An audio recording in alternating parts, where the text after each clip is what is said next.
Mysteries await just a page away. Ready to dive in? Welcome to The Book Reader, where stories unfold one enchanting page at a time. Subscribe now and unlock the magic. 7. The Mediterranean in 48 hours. The Mediterranean, your ideal blue sea. To Greeks simply, the sea. To Hebrews, the Great Sea. To Romans Mare Nostrum. 15 bordered by orange trees, aloes, cactus, and maritime pine trees, perfumed with the scent of myrtle, framed by rugged mountains, saturated with clean, transparent air but continuously under construction by fires in the earth. This sea is a genuine battlefield where Neptune and Pluto still struggle for world domination. Here on these beaches and waters, says the French historian Michelet, a man is revived by one of the most invigorating climates in the world. But as beautiful as it was, I could get only a quick look at this basin whose surface area comprises 2 million square kilometers. Even Captain Nemo's personal insights were denied me, because that mystifying individual didn't appear one single time during our high-speed crossing. I estimate that the Nautilus covered a track of some 600 leagues under the waves of this sea, and this voyage was accomplished in just 24 hours times 2. Departing from the waterways of Greece on the morning of February 16, we cleared the Strait of Gibraltar by sunrise on the 18th. It was obvious to me that this Mediterranean, pinned in the middle of those shores he wanted to avoid, gave Captain Nemo no pleasure. Its waves and breezes brought back too many memories, if not too many regrets. Here he no longer had the ease of movement and freedom of maneuver that the oceans allowed him, and his Nautilus felt cramped so close to the coasts of both Africa and Europe. Accordingly, our speed was 25 miles, that is, 12 4-kilometer leagues per hour. Needless to say, Ned Land had to give up his escape plans, much to his distress. Swept along at the rate of 12 to 13 meters per second, he could hardly make use of the skiff. Leaving the Nautilus under these conditions would have been like jumping off a train racing at this speed, a rash move if there ever was one. Moreover, to renew our air supply, the submersible rose to the surface of the waves only at night, and relying solely on compass and log, it steered by dead reckoning. Inside the Mediterranean, then, I could catch no more of its fast-passing scenery than a traveler might see from an express train. In other words, I could view only the distant horizons because the foregrounds flashed by like lightning. But Conseil and I were able to observe those Mediterranean fish whose powerful fins kept pace for a while in the Nautilus's waters. We stayed on watch before the lounge windows, and our notes enable me to reconstruct, in a few words, the ichthyology of this sea.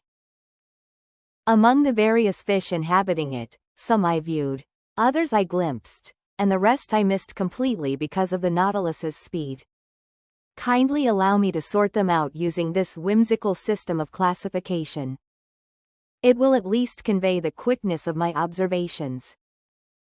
In the midst of the watery mass, brightly lit by our electric beams, there snaked past those 1-meter lampreys that are common to nearly every clime. A type of ray from the genus Oxyrhynchus, 5 feet wide, had a white belly with a spotted, ash-gray back and was carried along by the currents like a huge, wide-open shawl. Other rays passed by so quickly I couldn't tell if they deserved that name, eagle ray, coined by the ancient Greeks, or those designations of rat ray, bat ray, and toad ray, that modern fishermen have inflicted on them. Dogfish known as topes, 12 feet long and especially feared by divers, were racing with each other. Looking like big bluish shadows, fresher sharks went by, 8 feet long and gifted with an extremely acute sense of smell. Dorados from the genus Sparus, some measuring up to 13 decimeters, appeared in silver and azure costumes encircled with ribbons, which contrasted with the dark color of their fins. Fish sacred to the goddess Venus, their eyes set in brows of gold.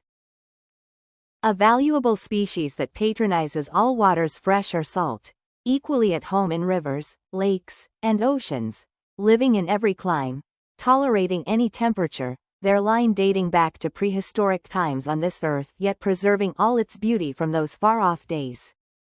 Magnificent sturgeons, 9 to 10 meters long and extremely fast, banged their powerful tails against the glass of our panels, showing bluish backs with small brown spots.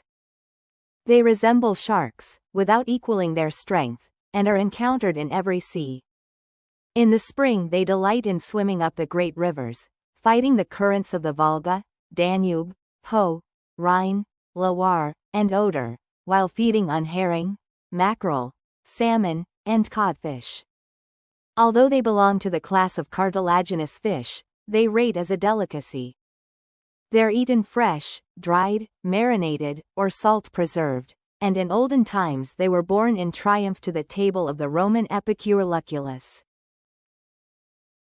But whenever the Nautilus drew near the surface, those denizens of the Mediterranean I could observe most productively belonged to the 63rd genus of bony fish. These were tuna from the genus Scomber, blue-black on top, silver on the belly armor, their dorsal stripes giving off a golden gleam. They are said to follow ships in search of refreshing shade from the hot tropical sun, and they did just that with the Nautilus, as they had once done with the vessels of the Count de la Pérouse.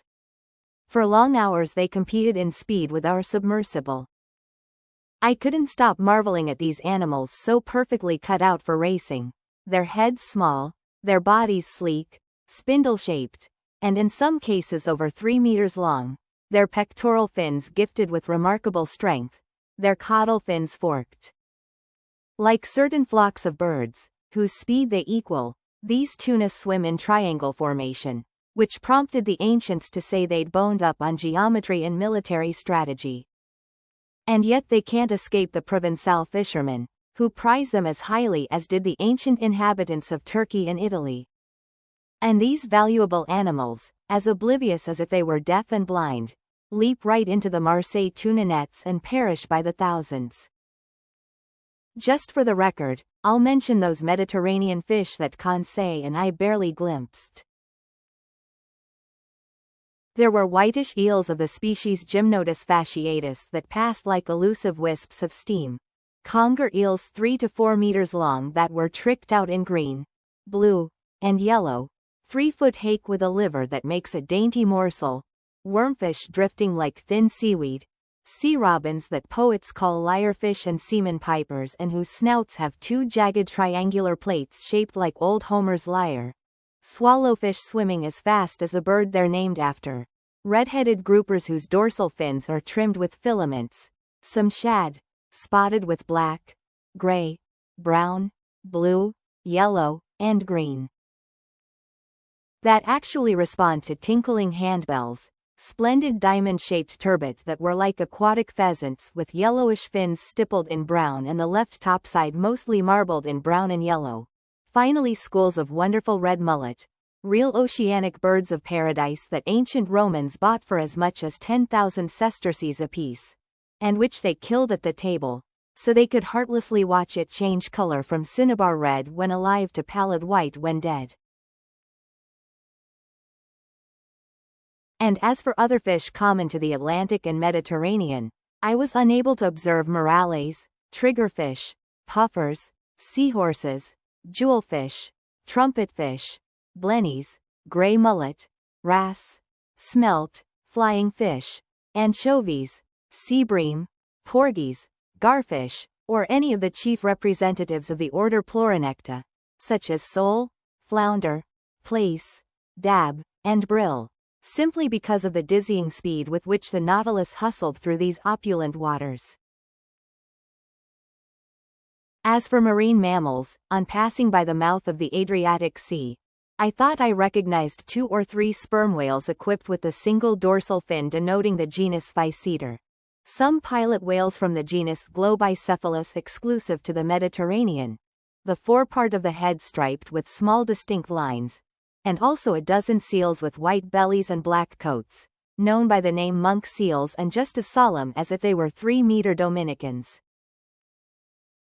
For his part, Conseil thought he spotted a turtle 6 feet wide and adorned with 3 protruding ridges that ran lengthwise. I was sorry to miss this reptile, because from Conseil's description, I believe I recognized the leatherback turtle, a pretty rare species. For my part, I noted only some loggerhead turtles with long carapaces. As for zoophytes, for a few moments I was able to marvel at a wonderful, orange-hued hydra from the genus Galeolaria that clung to the glass of our port panel.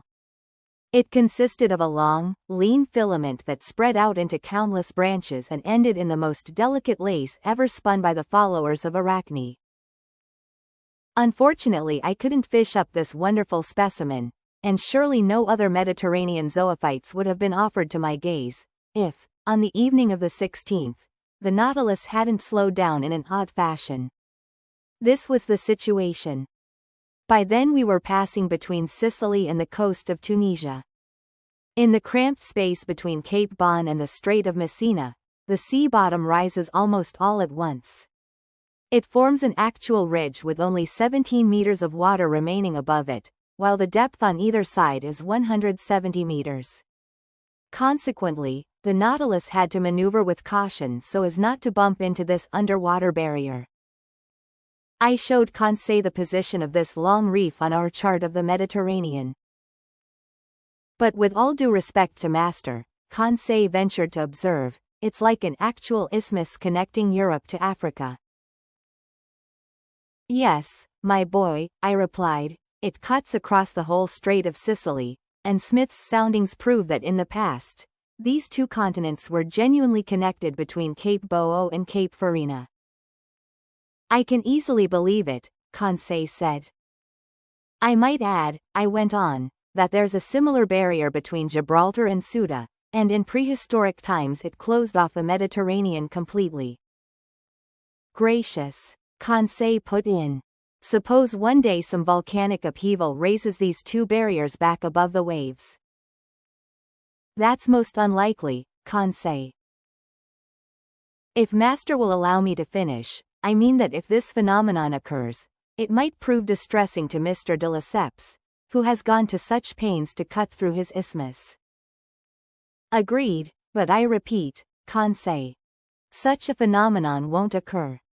The intensity of these underground forces continues to diminish. Volcanoes were quite numerous in the world's early days, but they're going extinct one by one. The heat inside the Earth is growing weaker, the temperature in the globe's lower strata is cooling appreciably every century, and to our globe's detriment, because its heat is its life. But the sun. The sun isn't enough, Conseil. Can it restore heat to a corpse? Not that I've heard. Well, my friend, someday the Earth will be just such a cold corpse. Like the moon, which long ago lost its vital heat, our globe will become lifeless and unlivable. In how many centuries? Conseil asked. In hundreds of thousands of years, my boy. Then we have ample time to finish our voyage, Conseil replied, if Ned Land doesn't mess things up. Thus reassured, Conseil went back to studying the shallows that the Nautilus was skimming at moderate speed. On the rocky, volcanic seafloor, there bloomed quite a collection of moving flora.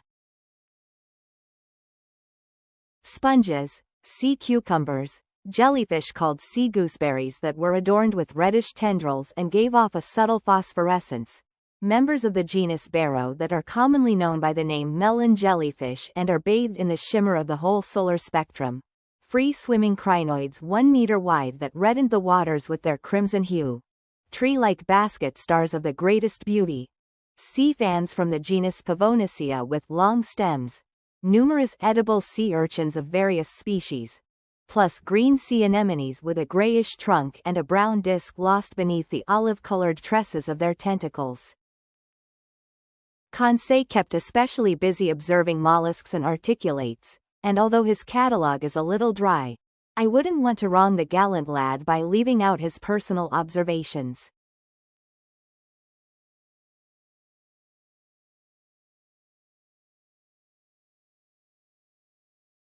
From the branch mollusca, he mentions numerous comb-shaped scallops, hoof-like spiny oysters piled on top of each other, triangular coquina, Three-pronged glass snails with yellow fins and transparent shells.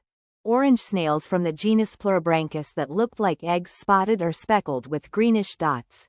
Members of the genus Aplysia also known by the name sea hares. Other sea hares from the genus Dolabella. Plump paper bubble shells. Umbrella shells exclusive to the Mediterranean. Abalone whose shell produces a mother of pearl much in demand. Pilgrim scallops. Saddle shells that diners in the French province of Languedoc are said to like better than oysters. Some of those cockle shells so dear to the citizens of Marseille. Fat white Venus shells that are among the clams so abundant off the coasts of North America and eaten in such quantities by New Yorkers. Variously colored comb shells with gill covers. Burrowing date mussels with a peppery flavor I relish. Furrowed heart cockles whose shells have rib-like ridges on their arching summits. Triton shells pocked with scarlet bumps.